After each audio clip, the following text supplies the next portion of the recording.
اگر جی دو بھائی ہیں، ایک آدمی دن رات محنت کر کے وہ اپنا نصیب سنوار رہا ہے، پیسہ کما رہا ہے، مکان بھی بنا رہا ہے، اچھا کھا رہا ہے، اور ایک سونے میں وقت گزار رہا ہے، تو وہ اپنا نصیب بگاڑ رہا ہے، تو اس کے متعلق بتائیں کہ یہ مقصد یہ ہے کہ جو اپنے نصیب کو خود بگاڑ رہے ہیں تو پھر مقصد یہ ہے کہ وہ کیسے، پھر آدمی یہ کہتے جو میرے نصیب میں مجھے مل گیا، ایسے کیسے؟ دیکھو، نصیب میں جو ہوگا مل کے رہے گا، یہ تو ایک حقیقت ہے. باقی یہ کہ کیا محنت سے نصیب بدلا جا سکتا ہے، یہ ایسا ہی سوال ہے کہ دعاؤں سے تقدیر بدلی جا سکتی ہے کہ نہیں بدلی جا سکتی. تقدیر کسی چیز سے نہیں بدلتی، دعا بھی تقدیر کا حصہ ہی ہوتی ہے. اللہ نے تقدیر میں لکھا ہوتا ہے کہ اسے ایک پریشانی آئے گی، یہ دعا مانگے گا اور وہ پریشانی دور ہو جائے گی، کیونکہ اللہ کے علم میں ہوتا ہے کہ یہ دعا مانگے گا کہ نہیں مانگے گا. اور کسی کی تقدیر میں لکھا ہوتا ہے کہ اسے پریشانی آئے گی، دعا نہیں مانگے گا اور پریشانی دور نہیں ہوگی. تو تقدیر تو اللہ کے علم کا نام ہے، جو اللہ کا علم ہے وہ کبھی بھی چینج نہیں ہو سکتا.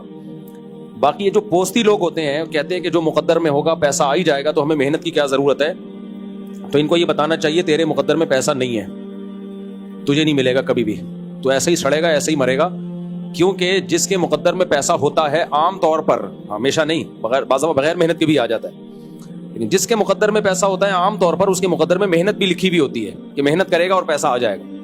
اللہ کو پتا تھا یہ محنت نہیں کرے گا، بلکہ یہی باتیں کرے گا کہ نصیب میں ہوگا تو آ جائے گا، نصیب میں نہیں ہوگا تو نہیں آئے گا. اللہ کو پتا تھا یہ باتیں کرے گا، لہذا نصیب میں اللہ نے لکھا ہی نہیں ہوتا.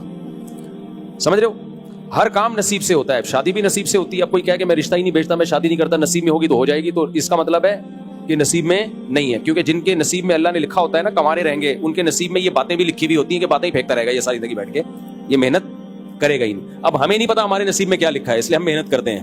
محنت کرتے ہیں تو پتہ چل جاتا ہے محنت لکھی ہوئی تھی. تو نصیب جو ہے یہ پہلے پتہ نہیں ہوتا، پہلے پتا ہو تو دنیا کا نظام بگڑ جائے. تو لکھا ہوا تو ایک حقیقت ہے جو ٹل نہیں سکتی، لیکن اس علم اللہ نے کسی مقرب فرشتے کو بھی یہ علم نہیں دیا، تقدیر کا علم. یہ علم اللہ کے پاس ہے، اور اسی بیس پہ انسان کی آزمائش ہے. اسے پتہ نہیں ہوتا کہ کیا ہے، لہذا وہ اپنے ارادے سے کر رہا ہوتا ہے. وہ تو اللہ کے علم ہے کہ یہ اپنے ارادے سے یہ کام کرے گا، لیکن ہمیں نہیں پتا ہوتا. سمجھتے ہو کہ نہیں سمجھتے؟ اور یہ جو حدیثوں میں آتا ہے کہ جو رشتہ داری جوڑتا ہے اس کی عمر لمبی ہوتی ہے، یہ صحیح حدیث ہے.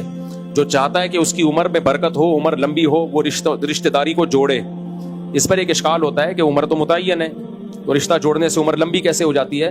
اس کا وہی جواب ہے کہ اللہ نے لکھا ہوا ہوتا ہے پہلے سے کہ اس کی عمر اتنی تھی، لیکن چونکہ رشتے جوڑے گا لہذا یہ عمر بڑھا دوں گا میں اس کی. تو جو اصل تقدیر ہے نا اس میں یہ پہلے سے لکھا ہوتا ہے کہ عمر کم لے کر آیا، لیکن 50 سال میں مرنا تھا، لیکن چونکہ رشتے جوڑتا تھا لہذا 80 میں مرے گا جا کے. یہ سمجھتے ہو؟ تو وہ جو اصل تقدیر ہے نا جس کو تقدیر مبرم کہا جاتا ہے، وہ کبھی چینج نہیں ہوتی، بلکہ رشتہ جوڑنے کا عمل یہ بھی اسی تقدیر کا حصہ ہے کہ یہ رشتہ داری جوڑے گا. اللہ کے علم میں ہوتا ہے پہلے سے، تو اب ہمیں نہیں پتا ہوتا، لہذا عام طور پہ جو رشتہ داری جوڑتے ہیں ان کی عمریں لمبی ہوتی ہیں.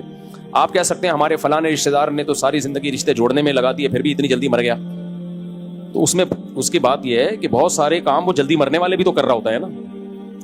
تو جب بھی کسی چیز کے اسباب اختیار کیے جاتے ہیں نا تو سب چیزیں پلس مائنس ہو کے رزلٹ سامنے آتا ہے. ایک حکیم نے کہا کہ یہ کھاؤ لبوب کبیر، حکیموں کی بڑی زبردست دوا ہے، کھا لیا کرو اپنے خرچے پہ. لبوب کبیر کھاؤ گے جسم میں طاقت آئے گی، یقیناً آئے گی طاقت، بڑی زبردست چیز ہے. لیکن آپ لبوب کبیر کے ساتھ اس میں چرس ملا کے کھا رہے ہو. آپ صبح 1 چمچ لبوب کبیر کا، شام کو 1 چمچ چرس کا، پھر کہہ رہے ہو کہ یار میرے میں تو طاقت آ نہیں رہی. تو بھائی آپ طاقت لانے کا 1 چمچ اور ختم کرنے کے 2 چمچ کھا رہے ہو. ٹھیک ہے؟ تو ایسے ہی جو بھی عمل ہے اس سے عمریں بھی بڑھتی ہیں، رزق میں برکت بھی ہوتی ہے، لیکن ہم بہت سارے رزق میں بے برکتی کے اسباب بھی اختیار کر رہے ہوتے ہیں، بہت ساری چیزیں عمر گھٹانے والی بھی کر رہے ہوتے ہیں. تو پلس مائنس ہو کے رزلٹ سامنے آتا ہے.